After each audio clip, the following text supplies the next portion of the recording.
Assalamualaikum warahmatullahi wabarakatuh.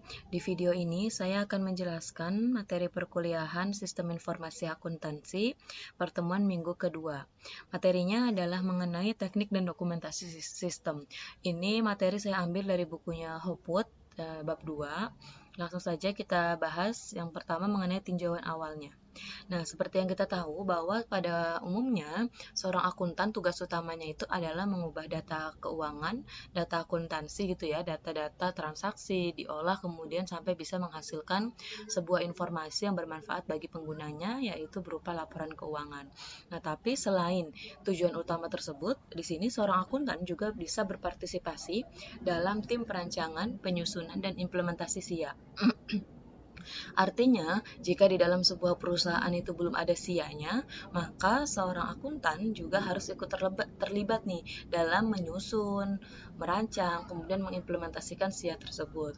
Nah, di sisi lain, jika di dalam sebuah perusahaan itu sudah memiliki sebuah sistem informasi akuntansi atau SIA, maka tugas akuntan juga melaksanakan audit internal dan menggunakan independensinya untuk mereview, menganalisis, mengkaji ulang sistem informasi yang sudah berlaku pada saat itu gitu. Jadi gitu ya, tadi tugas akuntan itu tidak hanya membuat laporan keuangan, tapi dia juga bisa merancang, menyusun, dan mengimplementasi SIA atau bisa melakukan review atas sistem informasi yang sudah ada gitu. Kemudian selanjutnya adalah tujuan belajar. Jadi di minggu ini ada 3 tujuan utama pembelajaran. Yang pertama adalah berkaitan dengan karakterisasi pemanfaatan teknik-teknik sistem oleh para auditor dan personel pengembang SIA. Kemudian yang kedua mendeskripsikan pemanfaatan teknik diagram alir dalam analisa sistem pemrosesan informasi.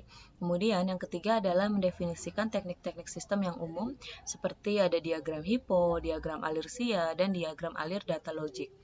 Nah, langsung saja kita mulai untuk tujuan pembelajaran yang pertama. Yang pertama adalah mengenai penggunaan teknik sistem dalam audit. Nah, jadi si sistem ini ketika dalam proses audit itu bisa digunakan dalam beberapa hal. Yang pertama berkaitan dengan audit internal. Biasanya ketika seorang audit melaksanakan audit internal, itu dia membutuhkan beberapa jenis pengujian atau uji kepatuhan atau compliance testing. Nah, di sini pada saat si auditor itu melaksanakan uji kepatuhan tersebut, si auditor itu bisa menggunakan teknik sistem dalam audit. Kemudian, ketika auditor internal itu sedang melaksanakan audit laporan keuangan, maka teknik sistem di sini bisa digunakan untuk melakukan pengujian saldo gitu. Nanti contohnya bisa kita lihat di akhir-akhir materi. Atau substantif testing ini dilakukan dengan menggunakan teknik sistem. Kemudian kita lanjut ke materi berikutnya, yaitu mengenai evaluasi pengendalian internal. Jadi pada hakikatnya si auditor itu selalu menggunakan bagan alir nih dalam memproses auditnya dan dalam mendistribusikan dokumen-dokumen dalam sebuah aplikasi SIA. Karena memang dengan menggunakan bagan alir itu lebih memudahkan auditor dalam melaksanakan pekerjaannya. Kemudian yang kedua, para auditor juga membutuhkan teknik yang sistematis untuk membangun SIA itu sendiri. Kemudian yang terakhir ini, para auditor menggunakan bagan-bagan untuk menganalisa distribusi dokumen-dokumen pada SIA. Dan selanjutnya, ada uji kepatuhan atau compliance testing. Jadi sebenarnya pada tujuan utama dari uji kepatuhan itu adalah ingin memastikan bahwa perusahaan itu sudah berjalan dengan efektif, sudah menetapkan efektivitasnya, dan memastikan bahwa pengendalian internal itu berjalan secara berkesinambungan gitu. Artinya memang setiap pengendalian internalnya itu diterapkan secara rutin di dalam perusahaan tersebut gitu. Jadi di setiap pekerjaan, di setiap tugas, di setiap aktivitas perusahaan itu pasti ada kontrolnya di dalam perusahaan tersebut. Nah, uji kepatuhan di sini adalah memastikan kontrol tersebut itu sudah berjalan dengan baik. Kemudian yang kedua, ketika melakukan uji kepatuhan, maka auditor itu harus memiliki pemahaman. Yang pertama itu pemahaman mengenai pengendalian internal yang akan diuji. Jadi misalnya di PTA gitu ya, PTA ingin diuji nih pengendalian internalnya, maka si auditor ini harus paham dulu nih bagaimana sih pengendalian internal itu diterapkan di PTA tersebut gitu. Kemudian selain memiliki informasi mengenai pengendalian internal, auditor juga ketika melakukan melakukan uji kepatuhan, dia harus memiliki pengetahuan atau pemahaman dasar mengenai teknik sistem yang digunakan dalam analisa dan rancangan SIA. Jadi sistem di dalam perusahaan tersebut itu seperti apa gitu. Karena tujuannya itu adalah untuk memudahkan nih. Jika memang pengendalian internal dan sistemnya itu sudah baik, maka pengujian-pengujiannya itu tidak perlu dilakukan terlalu banyak. Tapi kalau misalnya terlihat pengendalian internal dan sistemnya itu misalnya kurang baik, maka diperlukan pengujian-pengujian yang lebih banyak gitu, lebih mendalam agar kita tahu betul bahwa memang bagaimana sih sebenarnya si pelaksanaan pengendalian internal tersebut. Kemudian di sini teknik sistem itu ada 3, tadi sudah disinggung bahwa ada IPO atau input, proses, output, dan ada HIPO, hierarki plus input, proses, dan output. Kemudian ada DFD atau logical data flow diagrams. Selanjutnya adalah kertas kerja. Jadi di sini secara gampangnya, ketika seorang auditor itu melaksanakan audit, pasti memiliki kertas kerja. Karena kertas kerja di sini bertugas atau bermanfaat gitu ya. Manfaatnya adalah untuk mencatat, menuliskan catatan-catatan yang dibuat oleh auditor mengenai prosedur dan uji-uji yang telah dilaksanakan dan berbagai fakta yang diperoleh dan kesimpulan dari penugasan audit. Jadi ketika dia melaksanakan audit pasti didokumentasikan gitu di dalam kertas kerja ini. Misalnya bagaimana sih prosedur apa saja yang dilakukan, kemudian uji-uji apa saja yang telah dilaksanakan, kemudian ada temuan atau tidak. Jika ada temuan, maka temuannya itu apa saja, kemudian mempengaruhi ke akun yang mana dan sebagainya gitu. Kemudian para auditor membutuhkan standar profesi untuk memelihara kertas kerja. Ya, jadi artinya untuk tadi kan di kertas kerja itu memang menunjukkan berbagai macam hal ya berkaitan dengan hasil audit, mulai dari fakta sampai dengan temuan-temuannya gitu. Untuk itu, ketika menggunakan kertas kerja ini, para auditor itu diharuskan untuk mematuhi standar profesi auditor gitu. Oke, ini tambahan saja di slide ke-8. Jadi ini adalah contoh kertas kerja yang biasa diterapkan oleh auditor. Ini kalian bisa lihat ya. Jadi di sini ada siapa yang menyiapkan, kemudian siapa yang memverifikasi, kemudian periodenya kapan. Kemudian di sini adalah akun-akunnya. Ini yang dicontohkan adalah akun-akun yang berada di laporan posisi keuangan. Kemudian ada saldo awal per 30 ini yang di sebelah kiri ini saldo awal per 31 Oktober dan yang di sebelahnya adalah saldo awal per 31 Desember 2014. Ini contoh saja sih kalau misalnya memang dia menggunakan saldo awal. Terkadang juga ada nih perbandingan antara saldo awal tahun lalu dan saldo awal tahun ini. Kemudian di sini ada caje atau apa nih? Ya, caje di sini maksudnya kalau misalnya ada adjustment gitu.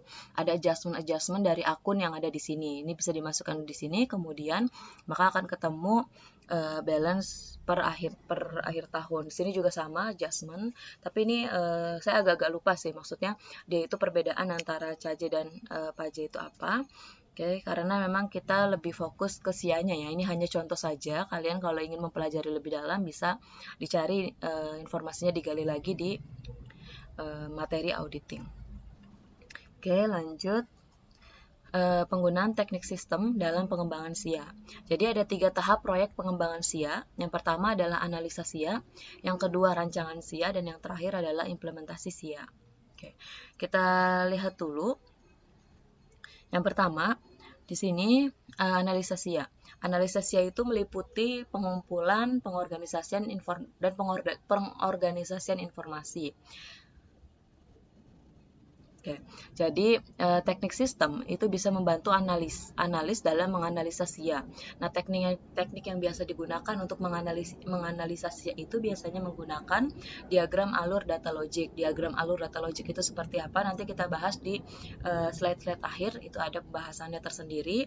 Pokoknya intinya ketika si auditor atau misalnya akuntan ingin menganalisa SIA, itu biasanya di tahap tersebut mereka itu melakukan pengumpulan dan pengorganisasian informasi. Jadi dicari nih informasi-informasinya, informasi-informasi yang dibutuhkan ketika akan menerapkan SIA tersebut itu seperti apa.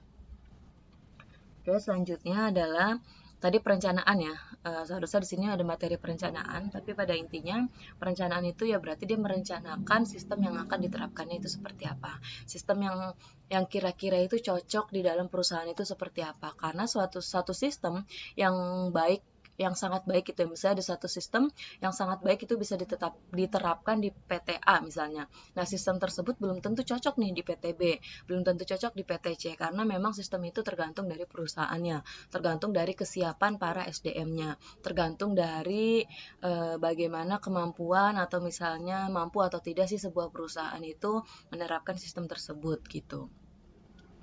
Kemudian implementasi SIA meliputi rencana perancangan sampai realisasinya. Kemudian dokumentasi adalah bagian terpenting pada tahap ini.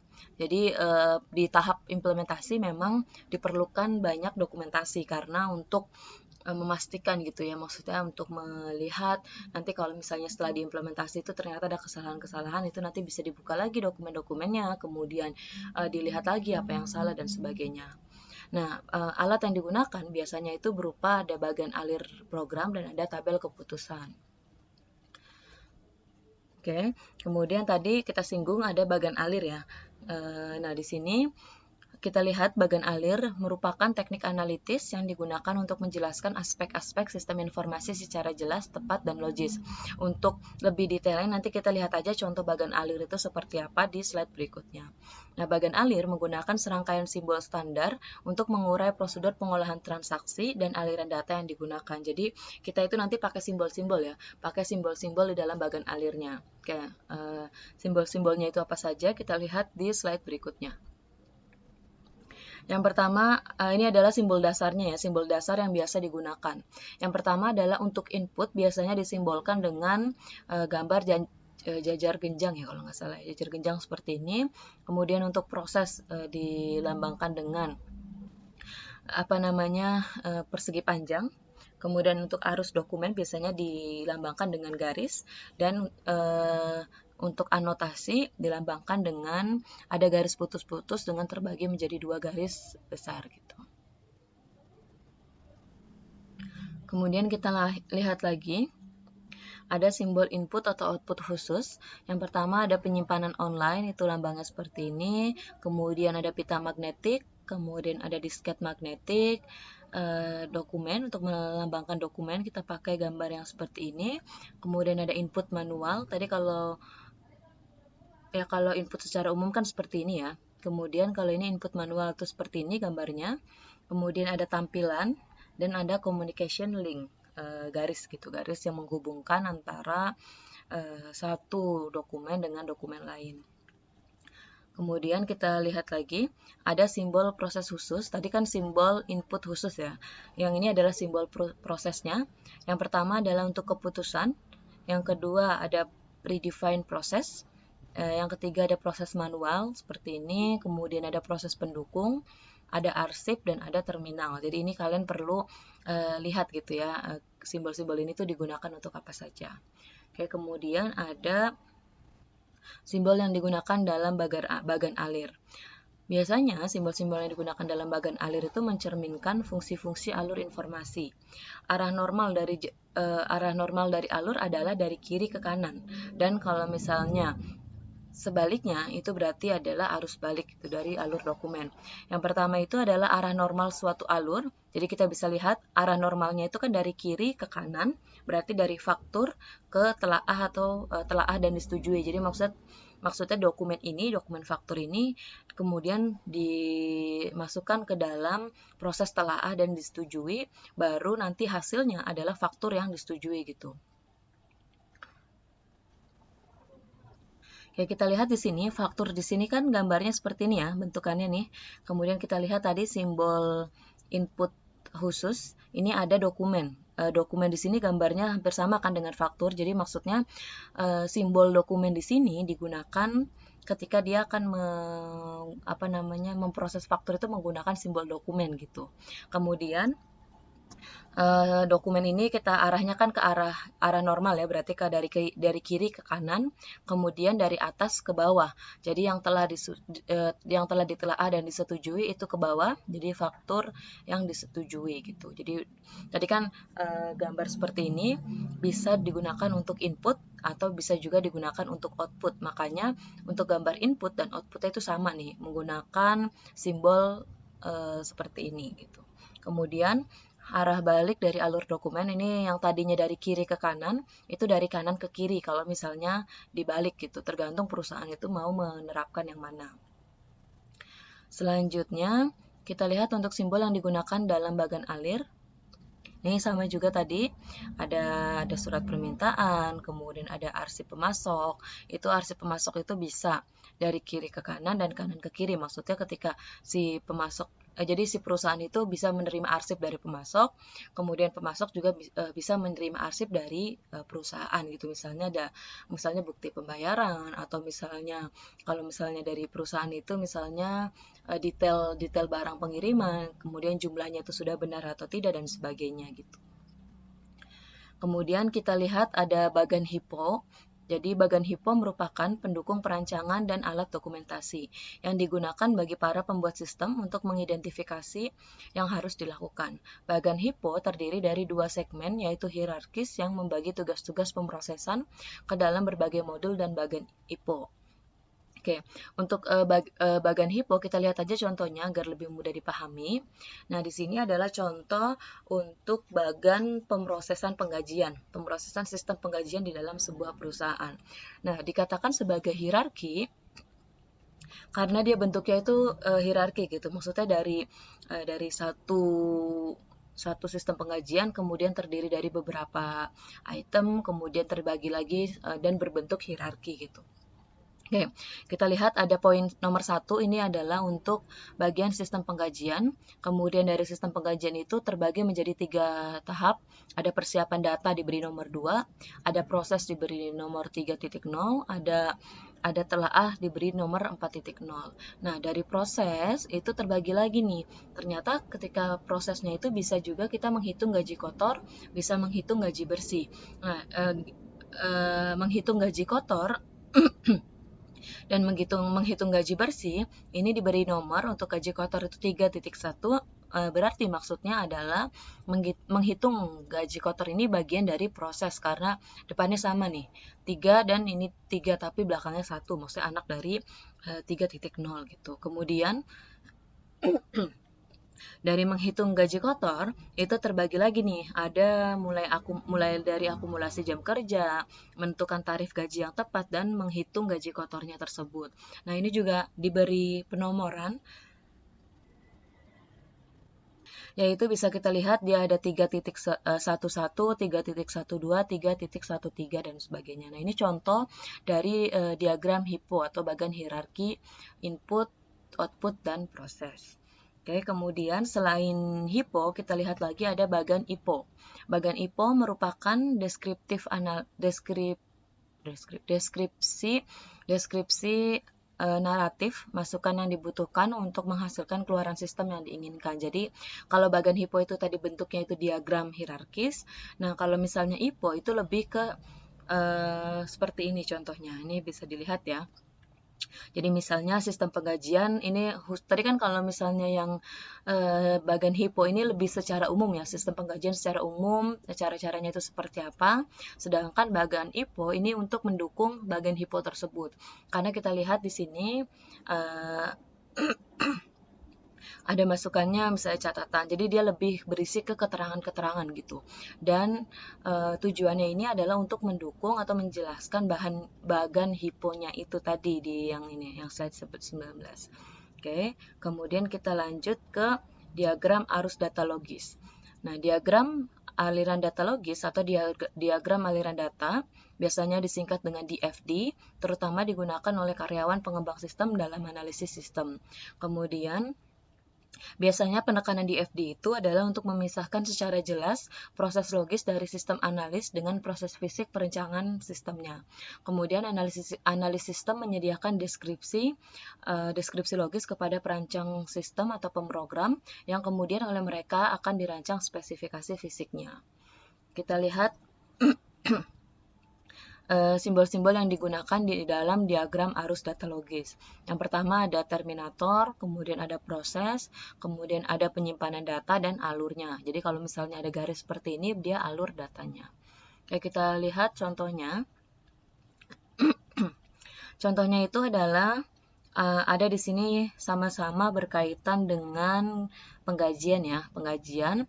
Jadi ada di sini mulai dari pencatatan, kemudian ada proses data gaji, ada di sini karyawannya. Jadi yang di sini maksudnya dibayarkan ke karyawan, kemudian ada ditaruh ke data payroll. Tadi kan kalau gambar seperti ini, simbol seperti ini kita lihat dia adalah penyimpanan data. Berarti maksudnya di bagian payroll data itu menyimpan data nih. Jadi nanti payroll dari proses penggajian data ini bisa menyimpan data karyawan, kemudian setelah disimpan nanti bisa memberikan rincian laporan penggajiannya ke proses data gaji misalnya untuk periode berikutnya dan sebagainya. Kemudian ini juga kurang lebih sama, jadi ini hanya contoh saja terkait dengan diagram arus data di FD. Kemudian selanjutnya kita lihat ada teknik-teknik analisa keputusan.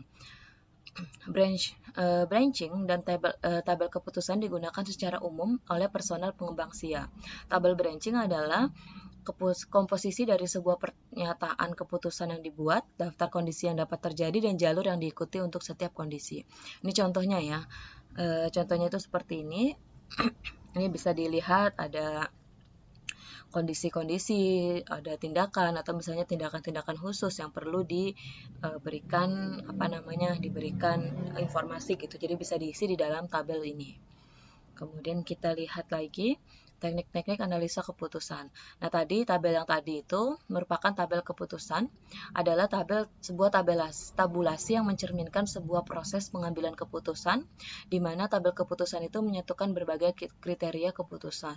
Terdapat premis if then yang dibuat dan umumnya tampil dalam matriks 2 dimensi. Tapi ini nanti biasanya ada pembahasan lebih detailnya. Jadi di sini hanya diberikan gambaran secara garis besarnya saja gitu. Nanti pasti di materi-materi sebelumnya pemahaman kita itu akan lebih mendalam terkait dengan berjalannya materi yang akan dibahas. Oke, untuk materi hari ini cukup sekian, kurang lebihnya mohon maaf. Wassalamualaikum warahmatullahi wabarakatuh.